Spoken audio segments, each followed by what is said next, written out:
So today we cover on NCI, non-controlling interest. So if you can recall back your goodwill, consideration transfer plus NCI minus fair value and asset. This is a basic calculation for goodwill. Alright, I didn't exchange status, so good. You have to plus with fair value previously held. Then you can get your goodwill at the OA. Then you will minus with your subsequent will be your impairment loss. Okay, we get your goodwill year end. So why I explain the basic of goodwill first, because your NCI method later, I will explain now.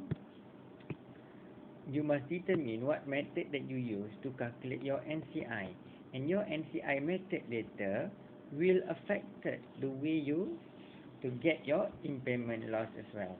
So you need to know what method we use and how you want to calculate your impairment loss.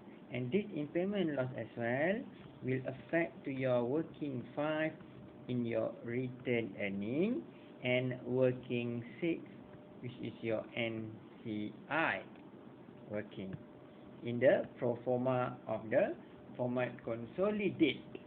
Okay. So later you can refer to my video on consolidate pro forma. At least you can know which working. So they will affect both as well, to RE and to NCI. That means the impairment loss we allocate to RE parents. Alright, we reduce the RE of your parents and we reduce the NCI as well, but it depends on the method that to be used. Okay, so that is impairment loss. So your RE will be reduced for parents column. Okay, right. And I want you to refer to working 5 now. You can see the retained earning, impairment loss at the parents, and you can see also working 6 on the NCI. You reduce your NCI due to the impairment loss. But how you want to know either this impairment loss will be allocated to RE only, or you have to allocate to both as well. There are cases that you only allocate to RE only. There are cases that you have to allocate both. So how we want to know? So today I would like to cover to you the NCI method. So we have first method. The first method will be your fair value method, or we also known as a full goodwill method.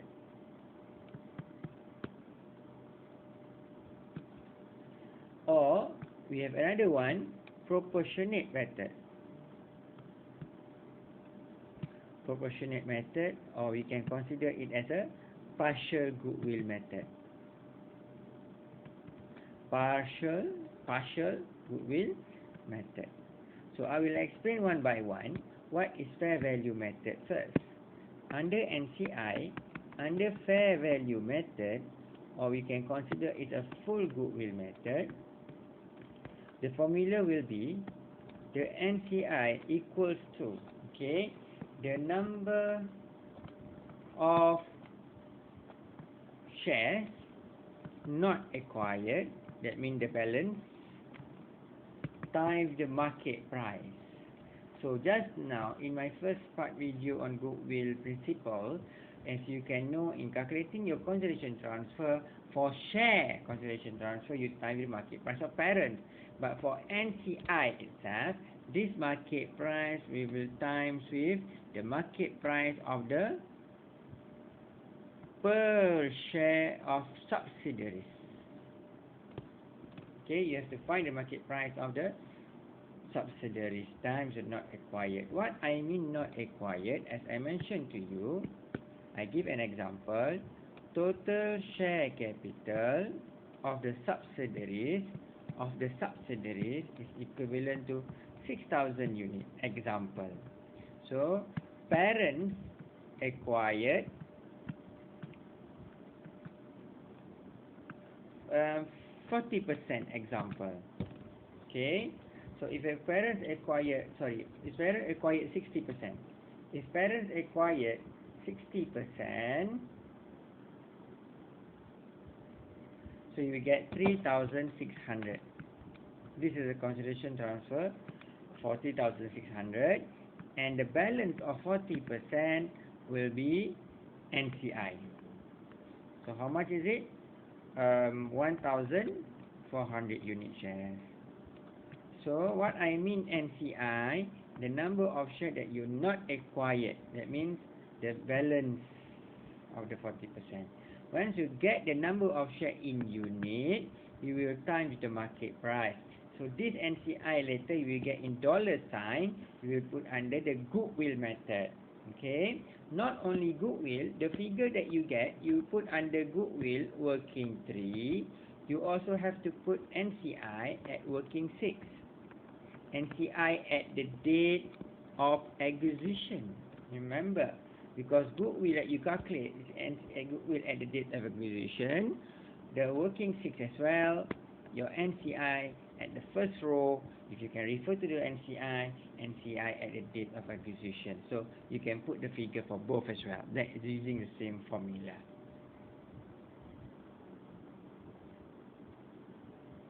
So the question will tell you using what method, either fair value or proportionate, but in the fair value method it's quite direct. So number of shares that not acquired by parents,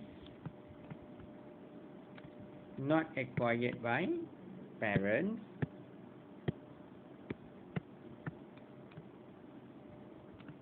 not acquired by parents, and market price. So what you understand the concept of fair value method first. So what I mean fair value method, I'm explaining it. First is the formula, how to calculate. What is the principle behind it? The principle for fair value method.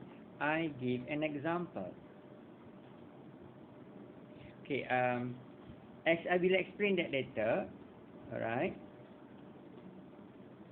I will explain the principle later. I just want to compare the formula first. Alright. For the case of NCI, partial goodwill method, we call it as a proportionate method, is the same. So you got two methods that you can use.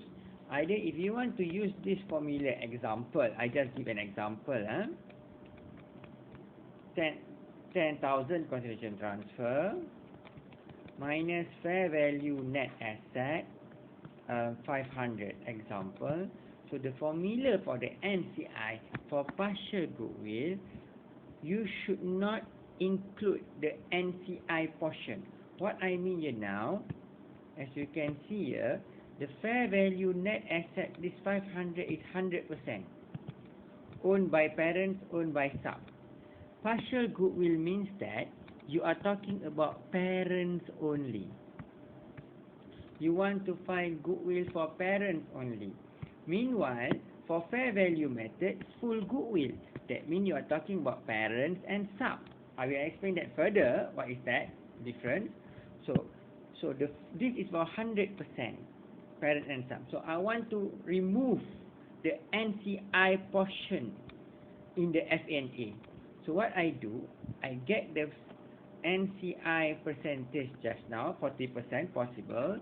You time with the fair value net asset. So you reduce it. Oh, sorry. You plus back. That means you have minus the 5. You have minus the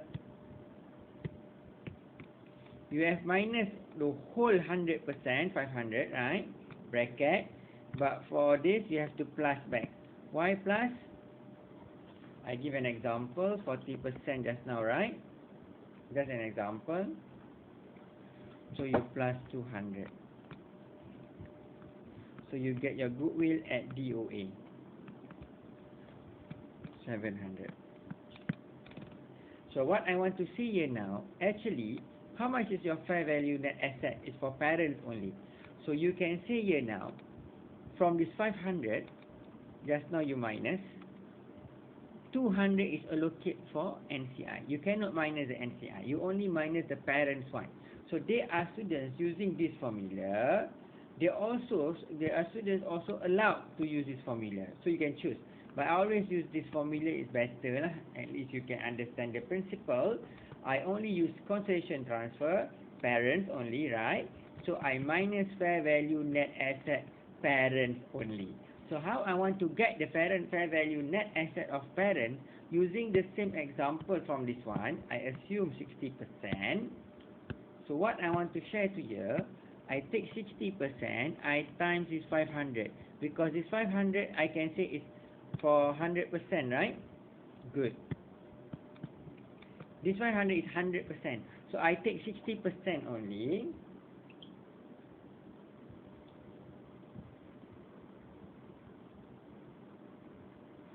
So minus is 300. 300 is a parent's one. Consolidation transfer 10,000. This is 1,000. 1,000 minus 200 plus 500. Plus 200 minus 500. Or there are possible students, they prefer to take parents to parents only, because goodwill partial talking about parents only. So parents 1,000 minus with 1,000 minus 300. You still get your goodwill at DOA of 700. You see, is the same. So better you use this, because the principle, when you are using a proportionate method, you are talking about parents only. So you find the fair value net asset on parents only. That means you times 60% portion. Okay? If you want to use this scan, it's not fair for you to minus all the 500, because inside here got parents 300. So you have to add back the 200, because this is NCI portion. So that's why it's the same actually. Okay? So why they are students using this? You can use this. I have no issue. This is just a mathematical only. That means these two minus full first, then you add back the NCI. That means left is the parents only, which is 300. 200 minus 500, so you will left 300. 200 minus 500, you still left 300. It's the same as on the right side of method. You see, it's the same. Okay, so now that is the formula part, how to calculate to get that particular figure, to find goodwill using fair value method or partial method. If fair value, you are using share price, right? If portion, you are using parents only. So now I want to compare in terms of the principle. Goodwill using fair value method, goodwill using partial method.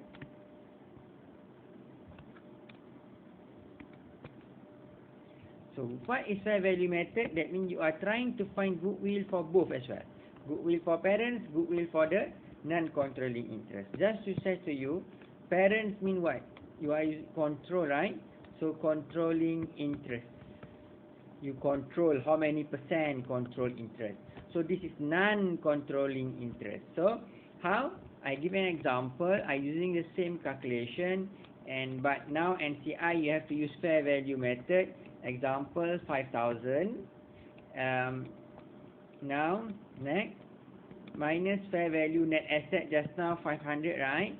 So what is my goodwill at DOA now? NCI using fair value, okay. 6,000 minus 500, 5,500. Class, this goodwill are allocate. I use word what? Allocate. So that is the principle. Later you want to explain, you can explain like that. Using fair value method, the goodwill will be allocated. Alright? Allocated to both parents and NCI. Then you will be minus impairment loss. Example, I just give an example, 1,000. This impairment loss happened at the year end. Subsequent. This DOA, initial. So under the subsequent, the goodwill will be impaired. The goodwill will never be revalued. Alright, intangible asset. Goodwill is intangible asset. They have no active market. That's why I cannot revalue it. So they will impair. Alright, I will teach you that it's the same indicator. Subsidiaries loss, subsidiaries decline sales. That's all the indicator of impairment of goodwill.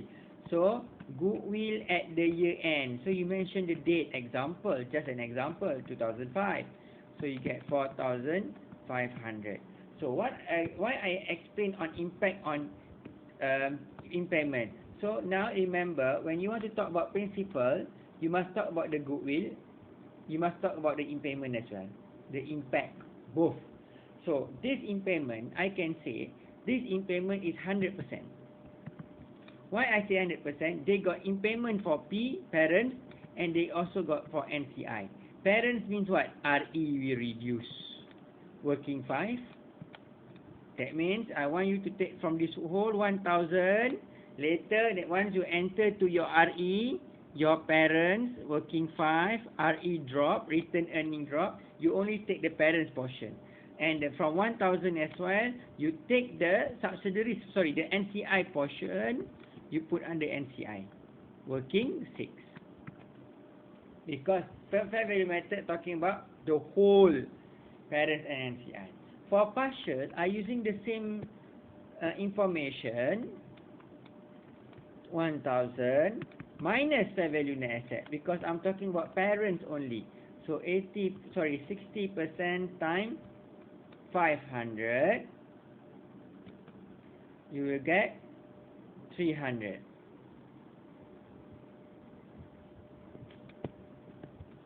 Okay.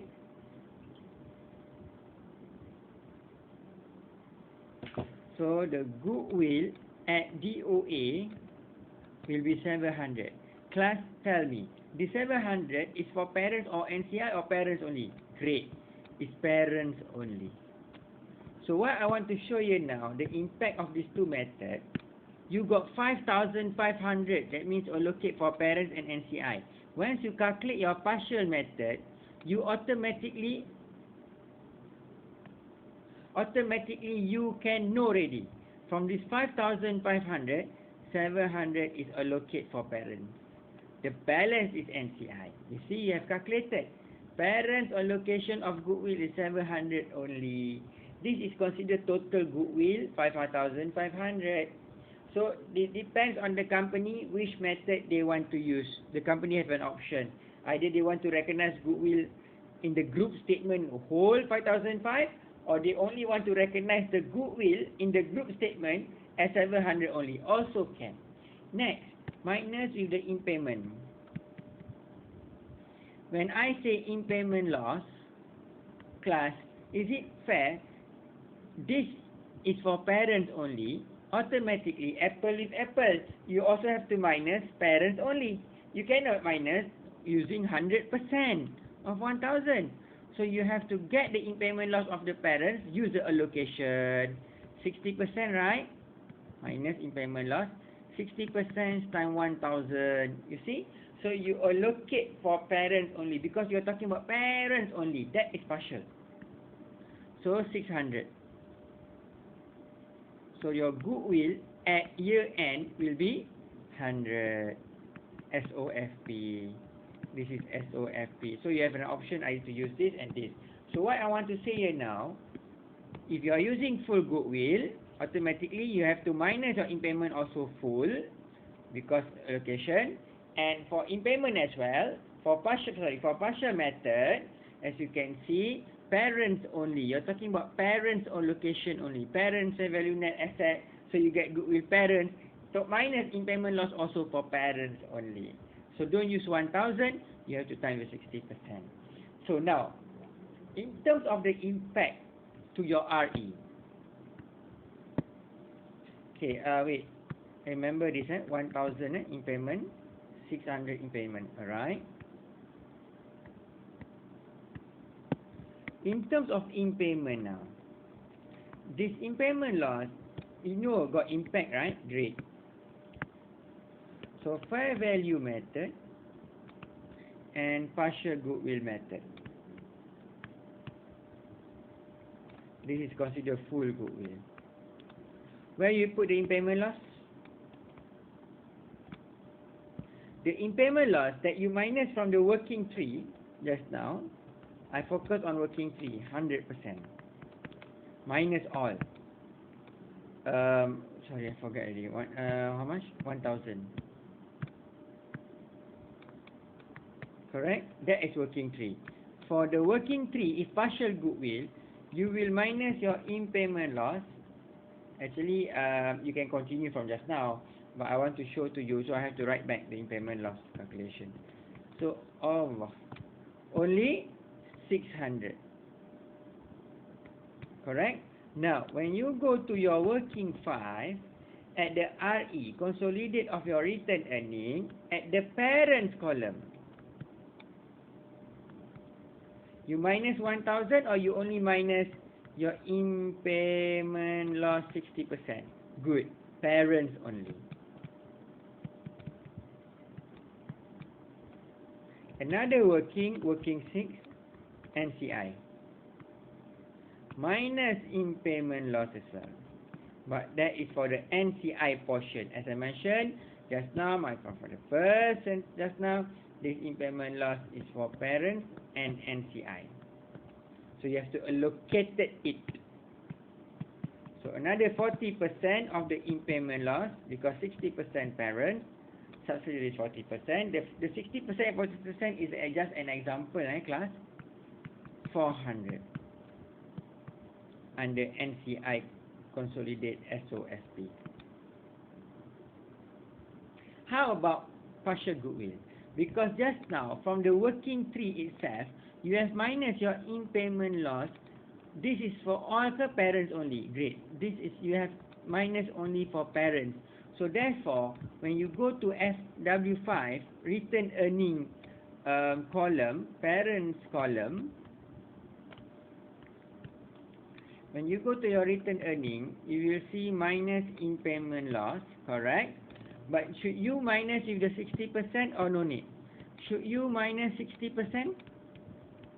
No, no need. Because you have calculated for parents only. So you minus is 600. Because you know already this is the parents only. If you times 60%, will be double counting. So how about NCI class? When you go to the NCI method, NCI SOFP template, minus impairment loss, as you know you are using partial goodwill, your focus on parents only, so the impairment loss of the NCI will be 0. No need to do anything, will be nil. Because you don't need to allocate it. Because you just want to recognize in your SOFP, when using partial goodwill, you want only to recognize the goodwill and the impairment loss that affect to the parents only. Affect parents only. So now you can see the difference between fair value method and partial goodwill. Once you decide the policy to use fair value method, better consistency because of comparability. So you cannot change like every year you change. One year you use fair value method, another year you use partial goodwill. You can't do that.